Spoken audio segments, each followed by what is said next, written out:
we focus on the person, we focus on their health, and we focus on what they need, that's where we make these magical changes. Some people call it a miracle. It's not a miracle. Your body is a miracle. Your body is phenomenal, what it can and cannot do. Imagine all the things you've done in your life, right? All those things we did when we were younger that we shouldn't have done, and how we're still alive to some capacity, because our body is amazing. Treat it as that type of situation, and you will live a very healthy, long, quality type of life. But if you don't, it's going to be much more difficult. So I also want to focus on a couple other things. As many of you probably know, we're dealing with some pretty crazy stuff in the world right now with this virus that's going on. Now, the good news is that we are moving towards where things are starting to open up. People are able to go outside. We're starting to be able to enjoy our life. But one of the things that I want to focus on is that just because this virus may be potentially going away, doesn't mean we're out of the woods specifically with diabetes. Now, a couple things is, number one, because these health issues, these health-related issues, these correlating problems that are associated with diabetes are still going to be there. You're still going to have a risk of cardiovascular problems. You're still going to have a risk of neuropathies, which can lead to amputations. Still have a risk of stroke. Still have a risk of kidney issues. All these things are still risk factors that need to be addressed. But on top of that, what if this virus comes back? We don't know. No one knows. What if it comes back in the fall? What if it's a regular thing every single year, just like the flu? Another thing for us to worry about. Now, we hope and pray that's not the case, but what if it is? So why I'm saying this is because there is no better time than now to make a change, to make a conscious decision to get better health, to improve your health. Because I want to read you some of the statistics. So bear with me as I look down for a couple things here. But one of the statistics was a study they did in the Journal of American Medical Association. And I'm going to post this study in the comments below. So if you want to read more about it, you can. And this study was based upon some findings they found from New York. Because New York, as we all know, New York City was hit the hardest, had the most amount of deaths than any other city and even state for that matter. But what they found was the people that were most vulnerable to COVID-19 were individuals who had high blood pressure, who were obese, and diabetic. The percentages were with high blood pressure, 57% of the individuals who were diagnosed with COVID-19 were high blood pressure, 41% were obese, and 34% were diabetic. Well, what's interesting is that if you look at that, they all correlate with diabetes, right? Diabetes has typically people have high blood pressure. Typically, not always, but there's a percentage that are going to have obesity issues or weight issues. So it just leaves your condition of diabetes at more of risk. And we also saw that the diabetic patients who were in the hospital there had a higher increased risk of getting on ventilators. And because the condition was just taking over their body. See, as diabetic patients, people don't realize that their immune system is usually more suppressed. They're more vulnerable to other problems because of the underlying mechanisms of what diabetes is doing to their body.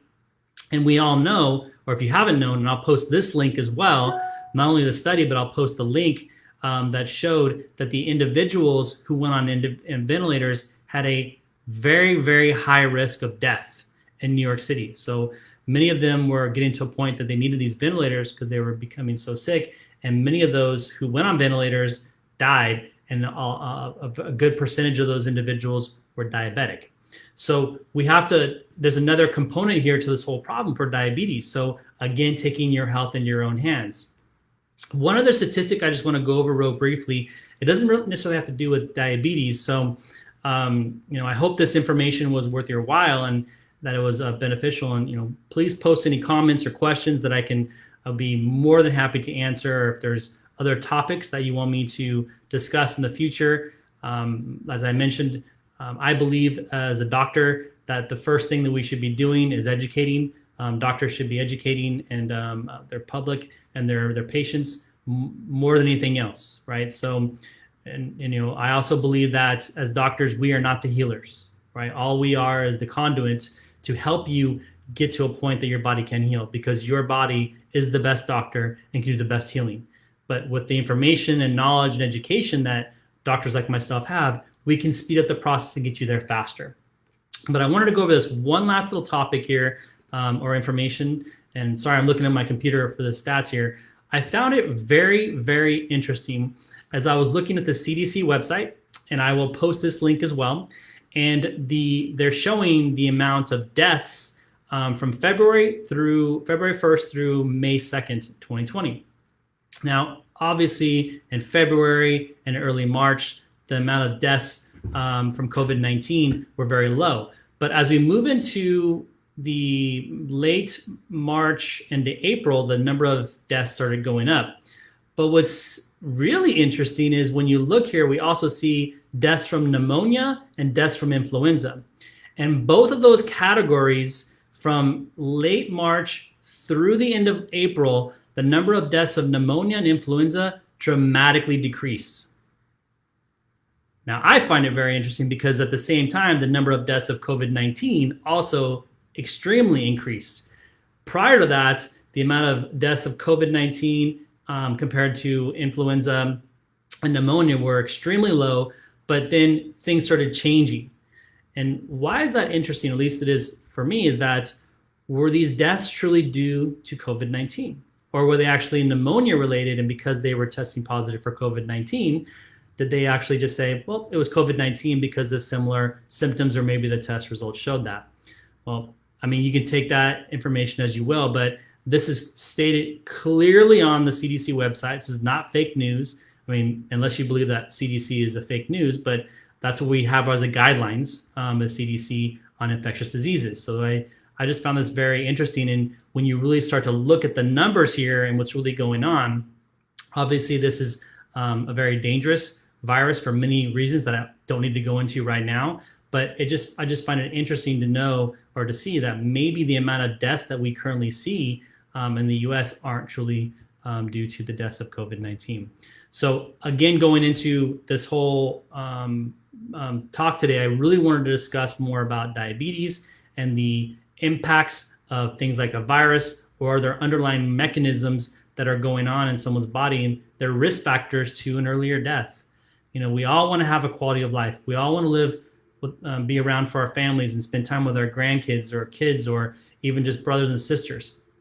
We have a choice, and that choice is to take your health into your own hands. Please do not rely on someone else to do this.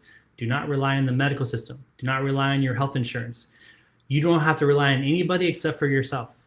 We have to take full advantage of what we have and do whatever is necessary to help ourselves heal.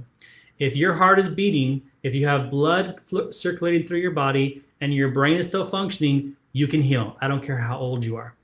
The difference is, how much are you willing to do? How much are you willing to change? Are you willing to change your lifestyle?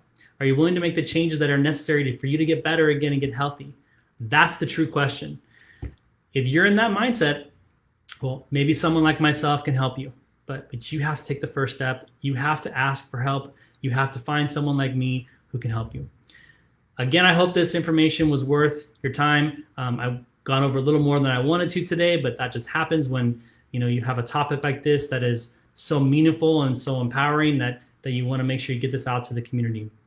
If you have any further questions, comments, please post them in the comments there as I shut the live down here shortly. I'll be more than happy to answer any questions, or if you have any questions that you want to ask us directly, you can always call my office. I can put that information in the comments as well about how you can get in touch with our office, or if there's someone in your life that can benefit from this information, please have them watch this video, share this video, and then they can always make their own choice if it's the right time for them or not as well. I hope you guys are having an amazing week. We're in one of the hottest days of the week, so be careful out there. Get some sun, get some exposure, get some air. That is most super beneficial for our immune system and for our body. Keep your head up there. We're moving into some brighter times in my opinion, and I'm looking forward to an amazing summer. If there's any other topics that you're interested in me talking about, please post them as well in the comments. I'll be more than happy to expand upon those and go from there. Hope you guys have a great rest of your day and week, and I'll look forward to seeing you soon. Take care. Bye-bye.